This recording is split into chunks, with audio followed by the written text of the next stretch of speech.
So, the next handsome guy, is this sexist, the way I'm talking? I don't know, maybe. So the next handsome guy is Jim Favaro. I'm not lying.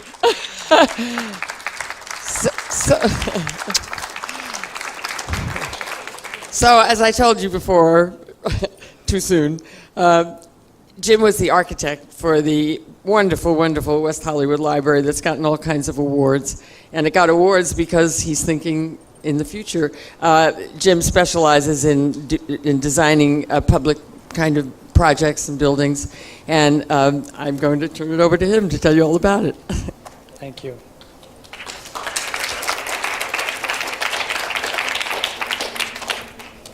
Thank you. Thank you for gracing me with your presence today. I'm really actually quite humbled. Before excommunication, this was the room in which we were going to actually have our talk. Is the microphone okay? Because it's ringing in my ears. Okay.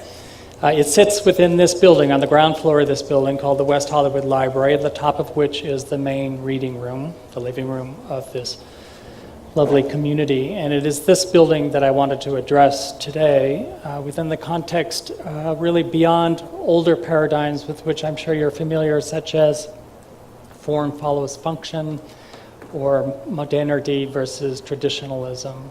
And rather, I'd like to introduce a new way to think about how buildings are shaped, how they work and how they look, in seeing them rather as a reflection and an instrument of our consciousness as a community. So I tried to come up with the most extreme example I could to introduce the topic. So the image on the right has minimum consciousness involved in it. It is really about short-term exploitation of an opportunity to generate material profit. Relatively easy thing to have accomplished. The building, roughly the same size on the left, was a very difficult thing to accomplish and was built right around the time when we actually were emerging in our consciousness as different from animals and as participants in a reality much larger than ourselves. And the effort was huge. They had to drag stones across 20 miles of English countryside to accomplish it. And our history is rife, the history of our building buildings is rife with those extreme examples. People for 1,000 years built one building in their town that they could share at great expense to their own personal comfort. It's interesting to me to see how that can so easily reverse to where now the facility for spiritual sharing actually is expedient, and all our effort has been now generated into personal material comfort. That contrast is instructive, to say the least. To be fair, we still build cathedrals, but I would submit to you that the cathedral on the right took a lot less effort and a lot less consciousness than the building on the left. It took roughly 5 years as it compared to 500 years. It took money, but took a lot less blood, sweat, and tears, and literally lives to complete. And in some ways, there are all sorts of buildings around town that look just like it. You really can't really distinguish them one from the other. You take the cross off the one on the right and put it on the left, and suddenly your furniture store is a cathedral. It's really as easy as that. And one has to distinguish the building on the left from the one on the right and really truly ask the question, what is going on here? I do, as an architect working in Los Angeles, I have to ask that question all the time, really, what happened? And the answer is complex, needless to say, embedded in who we are as a human, as the human race, but also simple. For 5,000 years, we built buildings using one technology. We stacked formed mud or stone. And out of that emerged a very sophisticated language, which found its way in some of our most important monuments that we've ever built, such as the Parthenon in Athens or the Pantheon in Rome, articulated in what we call the classical language of architecture, based on very simple vocabulary of columns, stone, walls, arches, vaults, and domes. And it proved to be an incredibly resilient language, brought to its extreme in the north of Europe during what we call the Middle Ages, retreated to a kind of sublime simplicity in the south, we call the Romanesque, kind of refound its balance during the 15th and 16th century, particularly in Italy during what we call the Renaissance. Calcified into a symbolic language that represented social ideals in the United States, and even found its way into California, crossed the continent via the Anglo migration from the East Coast, and from the back door via the sea from the Hispanics, who brought with them this incredibly learned language of architecture, 5,000 years old now, and embedded it in both our religious and our civic institutions. So it's interesting to put Pasadena City Hall in the context of that history that I just described. Let's just use the year 0 as our frame of reference. The Parthenon, by the way, was already the culmination of 2,500 years of experience, 500 years before the year 0, the Colosseum roughly around that time. That history I just described took place over the ensuing 2,000 years. And therefore, Pasadena City Hall, which was basically almost built in the middle of nowhere at the base of the San Gabriel Mountains, is without a doubt part of a very long, very learned tradition embedded in the classical language of architecture, except for one unfortunate detail, which was the invention of the mass production of steel, which allowed us to build buildings of a completely different kind of scale. And I would point out, just for some of you, that the classical language is still enduring, even with this revolution in the technology. It took a couple of generations for it to actually be bled out of the way that we build buildings, to where you now find all over the place tall buildings of immense scale. And this had some ramifications that maybe you don't think of, but I do as an architect every day, one of which was the most important buildings in town used to be the biggest buildings in town and no longer are. So for example, Faneuil Hall, the original City Hall, or even Los Angeles Public Library in downtown LA are dwarfed by buildings of far less significance to us. They're office buildings and apartment buildings and things like that. It had other ramifications, which were just the formal possibilities of buildings. Suddenly you could cantilever, you could do buildings that were windows that were wider than they were tall. And it had a real psychological consequence to it, which is what I would call the I'm smarter than you phenomenon, which is basically, I know more than you do because I study this stuff every day, and you guys, you old school people, are really just embedded in all this old time thinking, this traditional kind of thinking. And that continues today. It's actually kind of accelerated over the last couple of generations, and it has resulted in marvelous things, mischievous things, and monstrous things. But whatever you think, it's always about individual expression. Most of what are built environment now produced by architects is really founded on the idea that this building is actually an expression of me. And when you contrast that with the old school stuff, you end up with this great diversity array of expression in the building fabric of where we are in Southern California.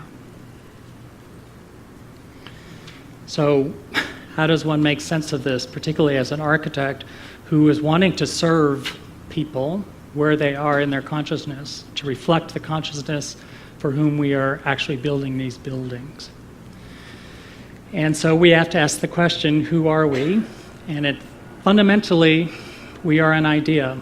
Americans are essentially the product of an idea born of the Enlightenment, who saw classical architecture as the expression of social ideals, the democracy of Athens, the Republic of Rome, with one really significant improvement, which was the idea that we would be an open society, that this country, more than any other in the history of humanity, would embrace people of all parts of the world.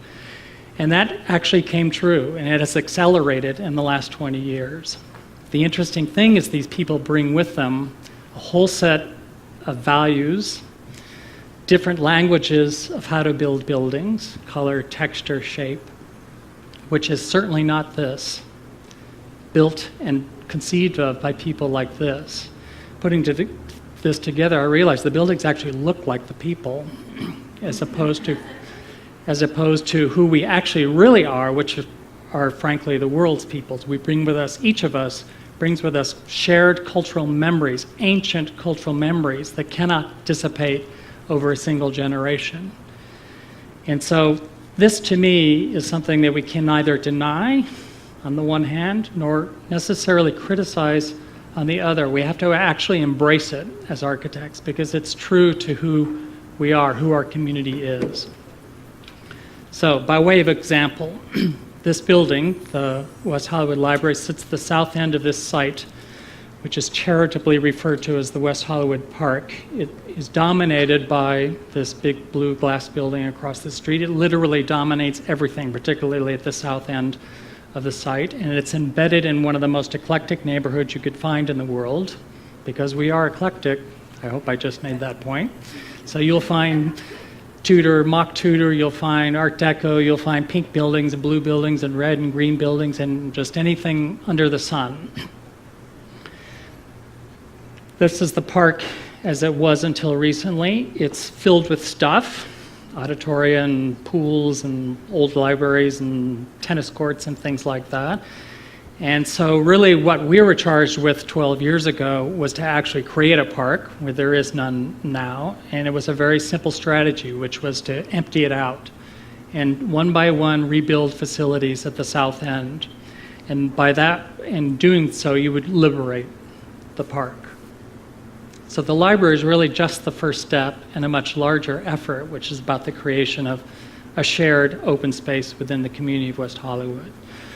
So some important things emerged about the siting of the building, which is that it sits right at the bend of San Vicente Boulevard as you come south from Santa Monica Boulevard, which is the main drag of West Hollywood. So it actually has a facade that faces the park and one of the faces that's the street, but in reality the main facade is the one that faces both. So we had to actually make the effort to unify those two facades into one, using the techniques that we had in hand. And similarly, from the inside out, we wanted to unify the view out. So because it has a magnificent siting with relative to the city itself and the Hollywood Hills to the north. So here's a depiction of the building as it sits currently. It's a little bit awkward now because we're only in phase one, so the pool and the auditorium are sitting at the foot of the building. But the more important thing I want to point out is its relationship to the building across the street. And just to apply some of the principles that I explained to you, we went through a great deal of effort to give this building stature relative to this furniture store across the street. So, for example, the park slopes, so we had to actually lift the level of park, which by the way improved the park. We slipped the library parking underneath. We have higher than usual floor-to-floor heights, which would in fact give the building the stature that we think the community really wanted for its shared enterprise, the library itself. So seen today, it looms over that poor little brick building to the north of it, the auditorium. Needless to say, there were, as I hope I've established, there were a variety of choices that were not available to architects just a little over 100 years ago on how to create windows in this building. We could do the old school thing, punch holes in it. We could make it entirely of glass. We chose what we call the panoramic window, this horizontal window, because it's a much more natural way of relating to the larger community outside of the building. We could have also, because we're open-minded, engaged any number of kinds of expression for this building, from the kind of what I would call naive spontaneity, exuberance of the mission buildings on the one hand, to the kind of freestyle that's in the air currently now, to the kind of stately expression that you would find in a lot of the community libraries back east, Boston Public Library being one of the most important of those. We chose to channel essentially mission style through modern architecture in a way that combined them, that embraced our shared history together in a way that's believable, and yet also was stately in its presence in contrast to the cacophony of architectural voices that are occurring in the same room. So for us, the building really it embraces our full history, who we are as a community now and where we have come from in a way that we hope is authentic and believable.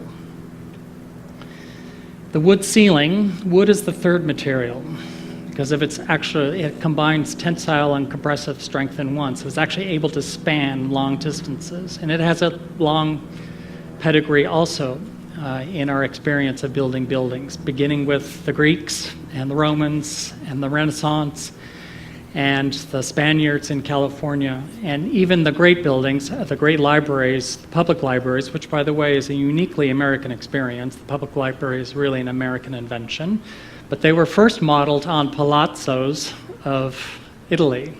The idea being that the library was going to be the people's palace, and that the main room that was always on the second floor, the salone, was going to be the reading room. Interestingly, the Asia-Pacific cultures actually have a much richer tradition in wood. So you'll find buildings there built almost completely of wood. And this was emulated by one of the few indigenous inventions in architecture in California, the craftsman movement, Green and Green, most illustriously illustrated through the Gamble House, who also took on this influence of the Asia-Pacific, particularly the decorative influence, which those of you who are architects know how heretical that is, the idea that decoration actually can be authentic within modern architecture. And so they adopted a lot of the imagery and a lot of the inspiration from the decorative arts, particularly from the island of Japan. And that, too, has been something that we've adopted as part of the influence on the shaping of that ceiling. So one way you could see that ceiling is that it's kind of channeling the traditional classical East Coast American library through some of the decorative traditions of Asia Pacific, and particularly Japan. And so we hope that just in terms of the way the building looks, it is an authentic expression of the reality of our consciousness as a community and our society at large, and does not hem itself in by any ideology. It goes beyond thinking in terms of tradition or modernism. That's an argument that people are having with themselves that does not embrace the larger possibility of what's out there. Thank you.